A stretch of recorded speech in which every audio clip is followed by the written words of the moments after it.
Okay, this should be Organic26DBlake.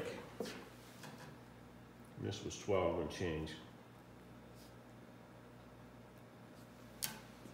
Okay, and we just talked about, in this reaction, we're going to be converting aldehyde to carboxylic acid. Okay, so here's the mechanism for this, and the reason to show you this is it fits. There's we're talking about resonance. We're talking about, which doesn't happen here. We're talking about, well, it didn't happen there. I think we got some right here. Okay, we've got curved arrows. We've got some other things that are dealing with in this chapter. So if you take your carbonyl, which in this case would be an aldehyde.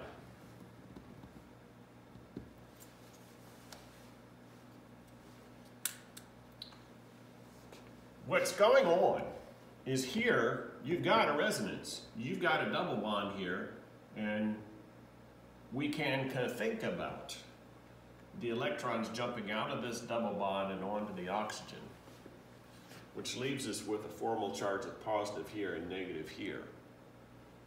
But this form would be less stable.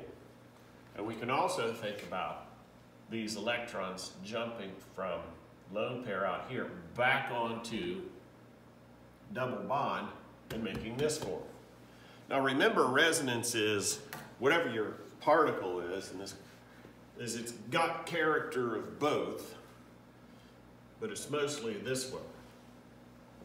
So it's not jumping back and forth like our molecule was. It has character of both, but it's mostly this character. Now, the first thing that would happen with this is new. We have something called a fishhook arrow. Notice my arrow doesn't have both heads. It's only got one side like most fishhooks have. Because it has some character like this, where you got a positive and a negative, and you got three lone pairs up here. Positive formal charge and negative formal charge. One of these electrons is subject to being swiped by a silver ion. Now, if you just put silver ions in this solution, it wouldn't work. There's something about what makes the ammonias there work. We're going to talk about some of that. That helps that complex ion in the Tollens reagent actually helps the silver do this. Okay, so if only one electron goes, and we use half of an arrowhead to show that, onto this positive silver, that silver gains an electron and is reduced because of oil rig, reduction is gaining, and that silver becomes a solid and precipitates.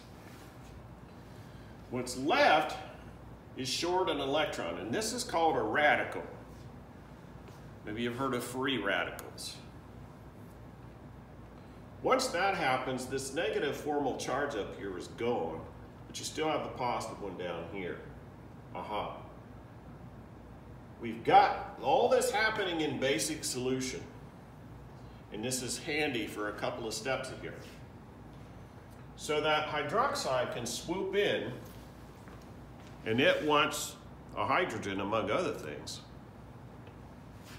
But what it wants to do here, in this case, you've got a negative charge and a positive charge, so what's going on here is the negative and positive attract, and for a moment, you stick that OH on there.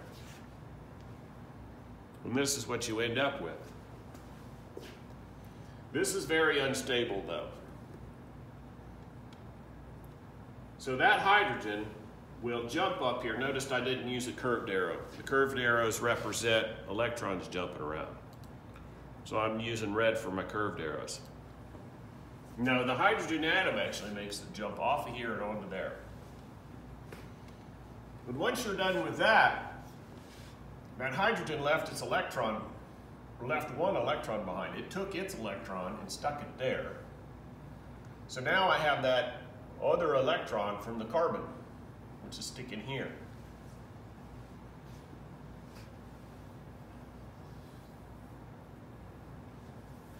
that other electron can jump on to another silver ion and turn it to silver metal and reduce it. So, by the way, while this is reduced, this is getting oxidized. While this is reduced, this is getting oxidized. So we got the oxidation of our sugar to reduce silver. It happens here, and it happens here. Now, once that electron leaves, I guess I need some lone pairs on here that I don't have on there. That's all right. We can see what's going on here. They're here. Then, because we're in a basic environment, you can have another OH come along and steal that hydrogen, which leaves both electrons behind because we're stealing a hydrogen ion. Earlier, back here, we stole the hydrogen and its electron, so we stole the whole hydrogen atom. Here, we're leaving the electron behind and stealing just the hydrogen ion to make water, and that leaves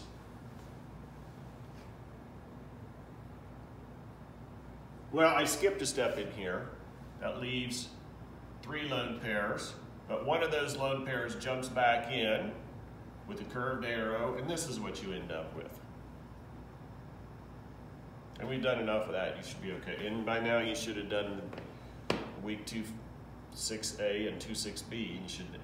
You should be okay with that. Hydrogen swiped. We have 3 lone pairs and a negative formal charge. One of those lone pairs jumps in here with a curved arrow. This is what we end up with. Now, if I flip it up this way, put the double bond in the O up here and this OH down here, that's our carboxylic acid. You might not recognize it this way, but you should recognize it flipped up correctly, right side up. Again, because we're in a basic environment, if you have a hydroxide ion take that hydrogen, this is our carboxylic acid, this is the anion salt of the carboxylic acid.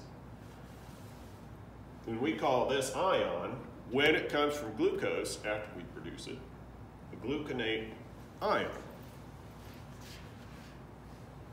Okay, that's a lot. Hopefully you were able to follow that. Okay, so we need PPE, personal protective equipment. We need goggles, need latex gloves, or a substitute if you're allergic to latex.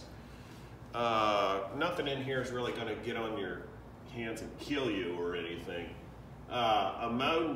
Silver nitrate does turn your skin brown, and I've had this happen many, many times.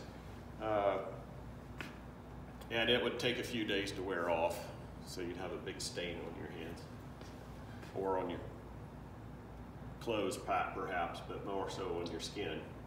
So these amounts work pretty well, but we don't need this much. You know, it's 150 milliliters of silver nitrate solution. This is 0.1 molar. I got to add that in there. So I'll have to make my silver nitrate into 0.1 molar. I'll have to get that concentration ready to go. Because when you come in to do the lab, you have to do this part all in one day. You don't have time to make everything. We're going to have about 10 milliliters of concentrated ammonia, about 2.4 grams of sodium hydroxide, and a gram of sucrose. That's if you're going to, 150 milliliters is, I don't know, over half a cup, maybe 2/3 of a cup. I don't think it's a full cup, might be.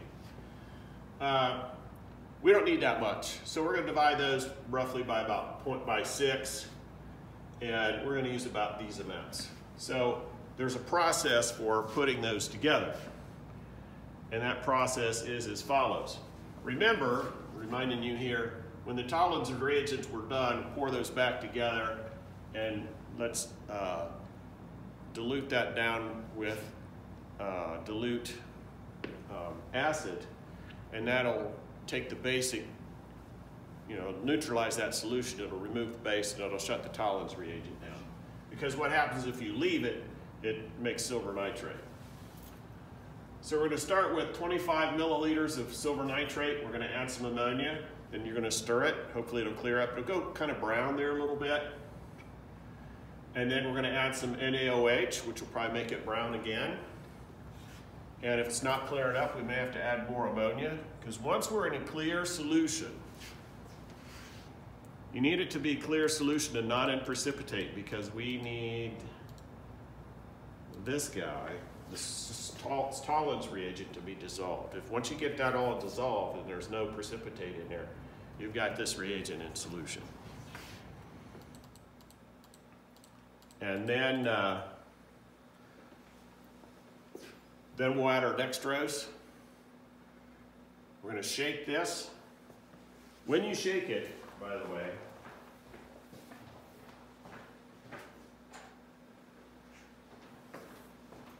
I'm going to give you a little volumetric flask like this, so you don't need very much. 2-3 milliliters in there will work. I'll put that in there for you, cap it, and you shake it. So probably hold it like this with your end shut and shake it. And it's not waterproof. I mean, these do leak. This is why you want gloves on. But also shake it this way. Just get it wet once in a while. Just don't leave that up there, but get it wet to replace the amount that gets up in here in this lid. And shake it. And if you hold it in your hand like this, it will heat it. And heating it will speed this reaction up. Okay? But just make sure when you're holding it, you have your thumb on the end, so as you're squeezing it, you're not like working this out or something. Okay, so shake it like so, mostly upright, but once in a while invert it. And then you'll know when the reaction is complete. We'll talk about that in class. We'll take this apart, pour that Tollens reagent back out, remind me to neutralize it. And then you're going to want to rinse this glassware out with distilled water. Rinse it out with distilled water again. And then to dry it, we'll put acetone or methanol in there and shake that around, pour that out, and chemically that'll sop up all the water. The boiling point, both of these is low. The vapor pressure, both of these is high, so if we put it on the heater and heat it gently, we should dry that out of there. And then, once this is hot, we'll put some hot glue on there and cap that, because we want to remove all water and all impurities from there and seal that up so oxygen can't get in there. And you'll know why at that point. Okay, so that's what we're doing on the lab. The later videos, you'll probably actually get to kind of, I don't know if you get to them before or after, but want to do some videos on balancing redox reactions. We're doing that remote. You're in school, remote, learning how to balance redox reactions. You don't need to be here to do that.